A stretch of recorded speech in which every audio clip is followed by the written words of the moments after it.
Cabinet Secretary, because the next item of business is a statement by Jean Freeman on novel, why do I call it novel? I'm not French. Novel coronavirus, COVID-19. The Cabinet Secretary will take questions at the end of her statement, so there should be no interventions or interruptions. I call on Jean Freeman, Cabinet Secretary, please. Thank you, Presiding Officer. Presiding Officer, COVID-19 is presenting a profound and escalating challenge to countries around the world. The situation is extremely fast-moving, but I want to try and keep this chamber as up-to-date as is practicable. As of 9 a.m. this morning, there have been a total of 27 confirmed cases of COVID-19 infections in Scotland, an increase of 4 since yesterday. All cases identified in Scotland either have a relevant travel history or are infections through contact with known cases, with 19 cases being related to travel history to Category 2 countries, with the majority from North Italy, and 8 through personal contact. We are also carrying out enhanced surveillance in the community through our GP Sentinel network, in intensive care units and our acute hospitals, but to date no cases have been identified through this means. This means that we have no evidence yet of community transmission, so we remain in the containment phase. As I set out last week following the publication of the UK-wide Coronavirus Action Plan, it is important that our approach continues to be guided by clear scientific and clinical evidence routed through the Chief Medical Officers via the Scientific Advisory Group for Emergencies, or SAGE. As members will recall, there are 3 distinct phases to managing this outbreak, namely contain, which is the phase that we are in now, delay, the steps that need to be taken to flatten the peak number of cases and protect the most vulnerable, and mitigate. There was a COBRA meeting yesterday, which I attended with our First Minister, where these matters were discussed across the 4 nations, and there will be a further COBRA meeting tomorrow. The First Minister has also been chairing our Scottish Government resilience meetings to ensure a cross-government response, and one that goes wider than the health service, but covers all of Scotland's public services, business and tourism sectors. As I've said, we, like England, Wales and Northern Ireland, remain in the containment phase, but we can expect to move relatively soon to delay when we begin to see cases transmitted in the community. Our goal is to protect life, not least those of the most vulnerable in our society. All of our actions to date and to come are with that goal in mind. The timing of moving into the delay phase and what measures are judged to be the most effective in that phase must be and are driven very firmly by scientific and clinical advice. Understandably, people will be looking to the situation in other countries and questioning why some of the moves they are taking are not being made here yet in Scotland or in the UK. I have to let the Chamber know that no measure has been ruled out, and the actions we take may develop over time and may be added to as we seek to manage the impact of the infection and protect life. If the actions we take can flatten the infection curve, we will give our NHS the best chance to be able to treat the sickest patients to the very best of its ability. The timing of actions, guided by the scientific evidence, is being tailored to have the maximum impact on flattening that infection curve. Timing is critical. If we take those measures too soon, we will not have the impact we need. If we take them too late, we will not reduce demand to the level required. It is no exaggeration, Presiding Officer, to say that continuing with simple measures like hand washing and sneezing etiquette could help the reduction of the infection spread and, as a result, help save lives. To prevent the worst impacts of this virus, it will need not just action across our government, but action across our society. And we all need to be clear that while for the vast majority this will be a virus with mild symptoms, for many it will be a serious illness that is potentially life-threatening. I am aware that the steps that we may have to take in the coming weeks will have an impact on the normal day-to-day lives we lead. Anything we do will be carefully considered in line with evidence, backed with clear guidance and supported. It will also be clearly explained in this chamber and to the wider public.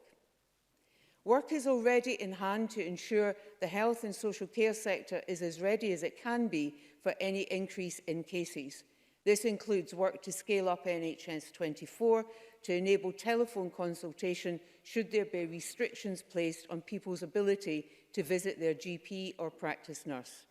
We are working with the professional regulators to establish urgent arrangements to allow us to bring back recently retired nurses and others if they are willing to do so.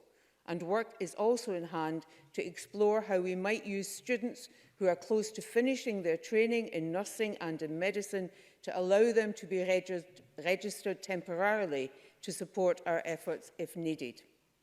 We are also accelerating our NHS Near Me provision with immediate investment of £1.24 million to ensure that we can support the video consultations which will be essential to help us to reduce face-to-face contact, and that will be necessary should there be significant increases in the need for self-isolation. This is a rapid scaling up of these services that have previously been used largely in rural areas, but will now become more common in our urban settings too.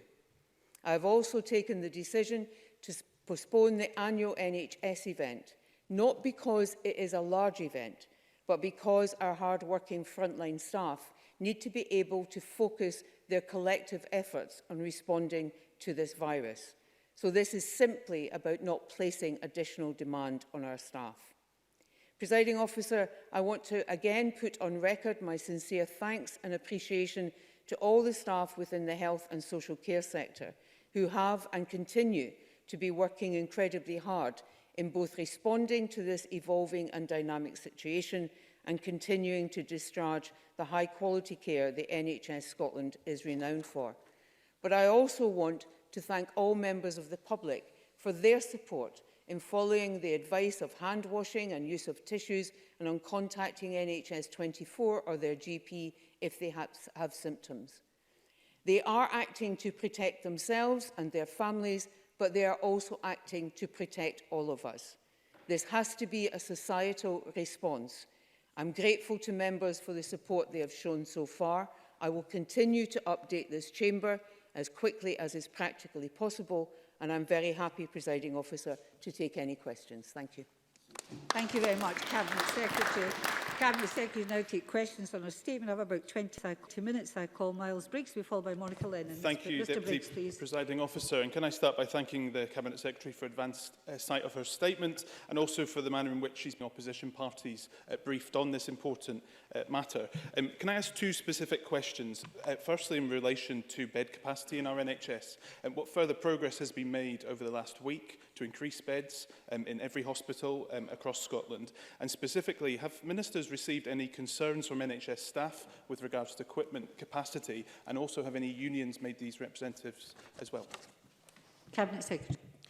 So I'm grateful to Mr Briggs. A lot of work is going on in terms of how, what steps we might take to increase bed capacity in our health service, looking not only at our acute settings but secondary and community settings as well.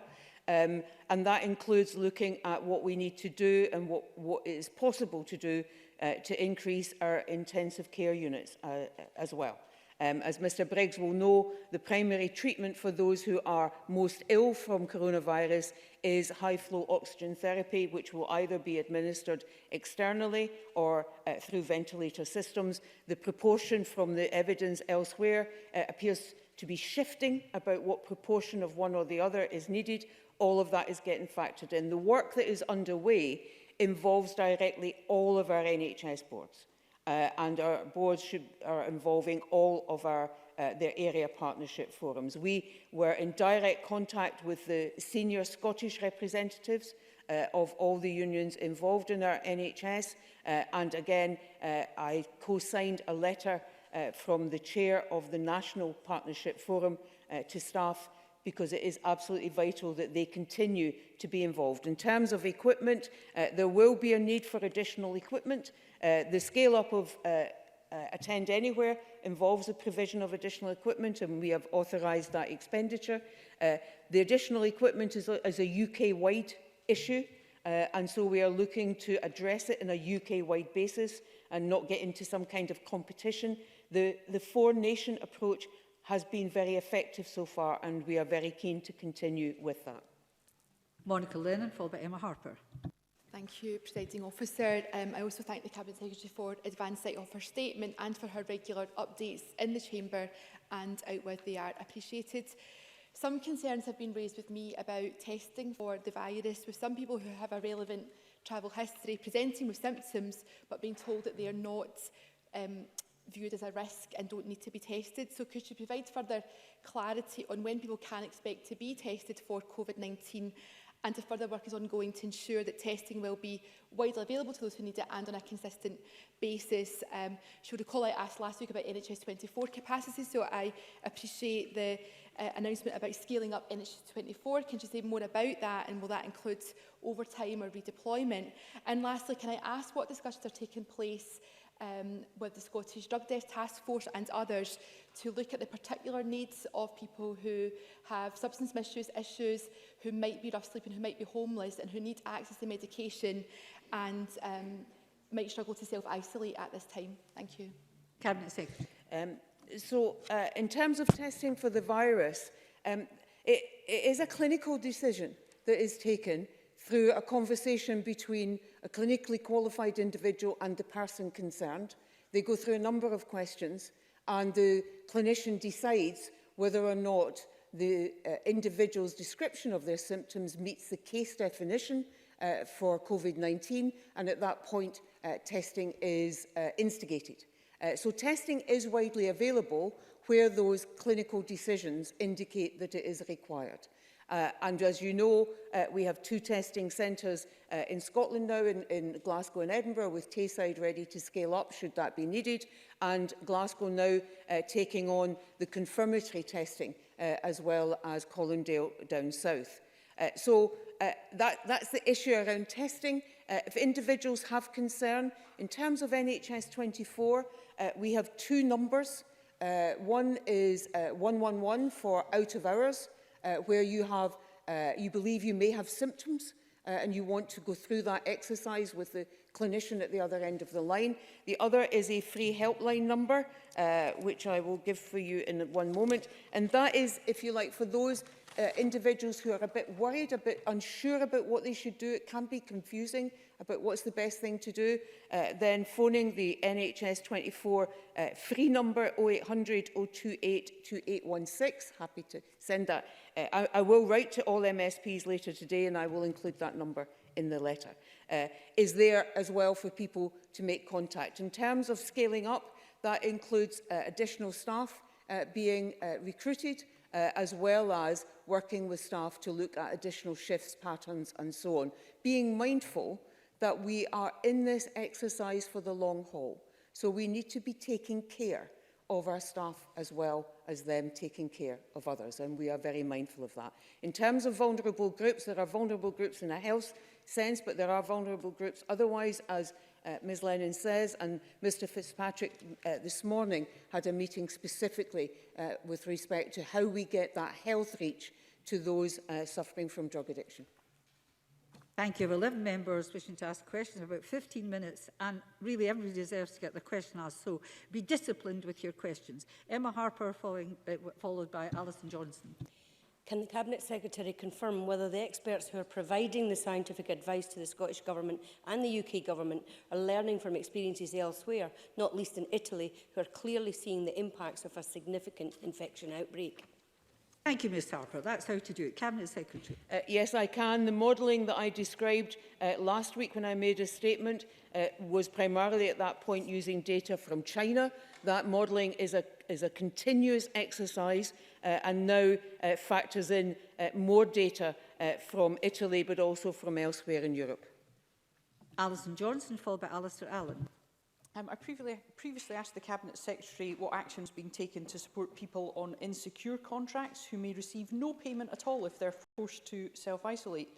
The Cabinet Secretary in her previous role will be only too well aware that the UK Government have advised that people apply for universal credit if they find themselves in this situation. But considering the assessment process which must be completed, not to mention the 5-week wait, this won't be practical. So what further assurance can the Cabinet Secretary provide that people on 0 hours contracts or insecure work won't be forced to take this course of action or face not being paid? Cabinet Secretary. Don't know if that's one for you, but... So in the COBRA meetings and with colleagues at the UK level of the UK Government, there have been discussions ongoing with DWP with specific reference to universal credit and how the conduct of universal credit can be altered in order to avoid individuals being forced to make a decision between what is right for their health and that of their families, but also in terms of their income. In addition, my colleague Ms Somerville, as Ms Johnson will know, Cabinet Secretary for Social Security, has given active thought with the Social Security Agency about those benefits that we are responsible for and what additional work can be done there, but is also looking at what further the Scottish Government could do by way of helping to mitigate financial problems for people in terms of those insecure contracts that Ms Johnson is referring to. Alistair Allen, followed by Alec Cole-Hamilton. Can the Cabinet Secretary say more about how, in the coming weeks and months, the Scottish Government and UK Government will maintain regular dialogue on developments with COVID-19 and how the important information discussed within that forum can be communicated to the public on a regular basis? Cabinet Secretary. The primary way in which that happens is through the COBRA meetings. There have recently been 2 each week, chaired by now by the Prime Minister. Often the second one is chaired by the Secretary of State for Health, Mr Hancock, and that is the primary way in which the 2 governments, with our colleagues in Wales and Northern Ireland, also as part of that, are discussing issues based on the scientific and clinical advice and reviewing what more we collectively believe needs to be done. In addition, of course, our officials, including our Deputy Chief Medical Officer, our Chief Medical Officer, our Chief Pharmacist and others are in daily contact with their counterparts elsewhere in the United Kingdom in order to ensure that we are as aligned as possible in terms of the decisions that we take going forward. In terms of communicating that to the wider public, we have had the Chief Medical Officer, our National Clinical Advisor, our First Minister, myself, regularly taking up all opportunities offered to us through national broadcast and print media. We will continue to do that. And I will continue to look for every possible opportunity to update this chamber, members directly, and the party spokespeople and leaders, as we have done up until now. Alec Cole-Hamilton, followed by Stuart McMillan. Thank you. Given that COVID-19 seems to affect older people disproportionately, both in terms of infection and severity, and that many older Scots live alone without necessarily access to internet and as such NHS near me, what provision is the government making for older Scots who might be already socially isolated if they become sick in terms of treatment and testing? Cabinet Secretary. So the evidence so far indicates that those who are most at risk of contracting the virus and experiencing a serious illness are those in their 70s and 80s, but also individuals who have particular vulnerabilities in terms of their health, largely speaking, those who are. And as we move into the delay phase, we will set out very clearly what those conditions are and what we are asking people to do. Of course, the whole resilience approach in terms of Scotland also includes our regional resilience partnerships.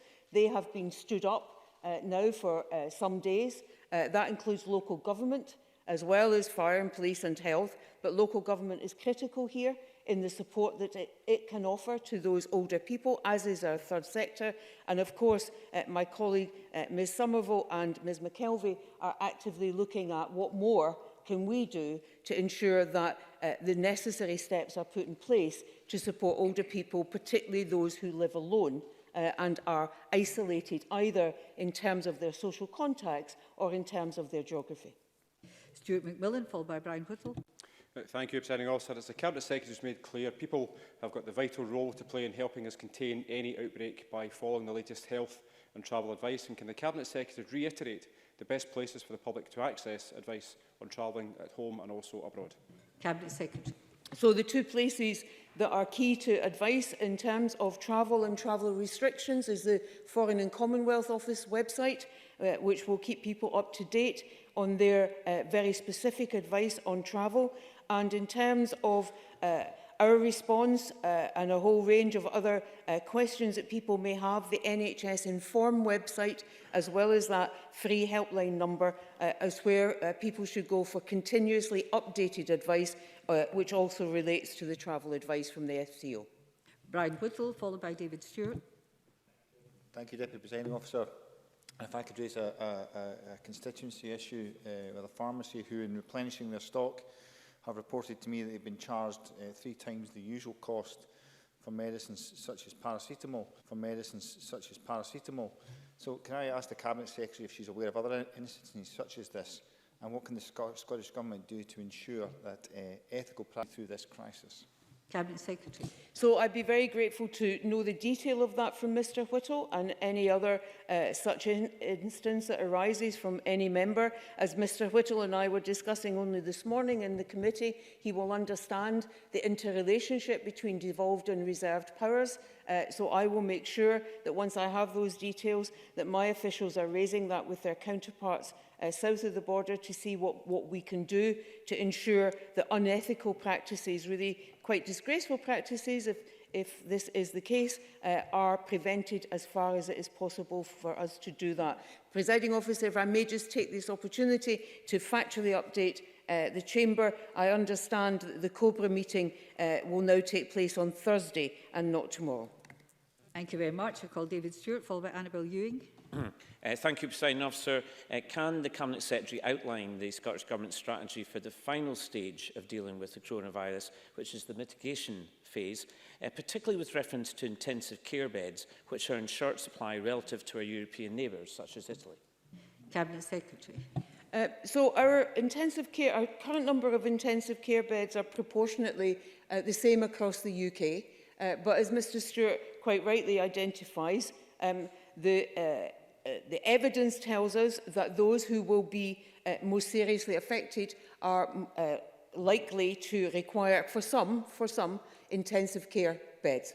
And so part of the work that we are undertaking that I described to Mr Briggs in terms of looking at bed capacity across the whole estate also looks at doubling our intensive care beds and ensuring that we have the right trained staff and the right equipment in order to be able to do that. Now, we will continue to look at what more can we do to maximise our capacity to respond to this at the same time as we are taking the steps to flatten that peak so that we give ourselves the best possible chance to be able to do so. But nonetheless, I think all of us need to understand that the situation is a serious one, that whilst many people will be mildly affected, for some this will be a serious infection, and for many it will potentially cause their death. Annabel Ewing, followed by Liz Smith. Thank you, Presiding Officer. Can the Cabinet Secretary set out what approach residential care homes should be taking to protect residents and staff, and what precautions they should be taking in relation to visitors? Cabinet Secretary.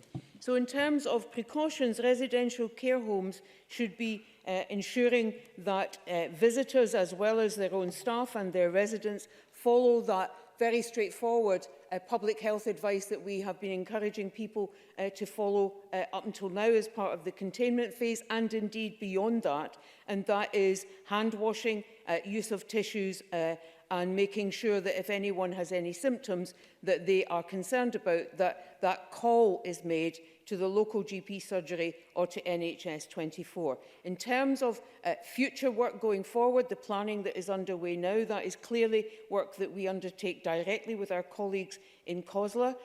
We are looking with the residential care sector at what additional clinical expertise they might need in the community and what additional training their staff may need in order to deliver what I would describe, although it is an old-fashioned term I accept, as barrier nursing. I think most people will understand what that means. It's basic nursing precautions in terms of preventing infection spread. So that work is underway with COSLA and with the care home sector in order to make sure that we are planning and put in place what we need at the right time. Liz Smith, followed by Rona Mackay. Thank you, Deputy Presiding Officer. Could I ask the Cabinet Secretary what measures the Government can take to support our more vulnerable adults and young people who are perhaps not able to read some of the information or to be able to comprehend it in the ways that other people can? Cabinet Secretary. Thank you very much. It's a very important question and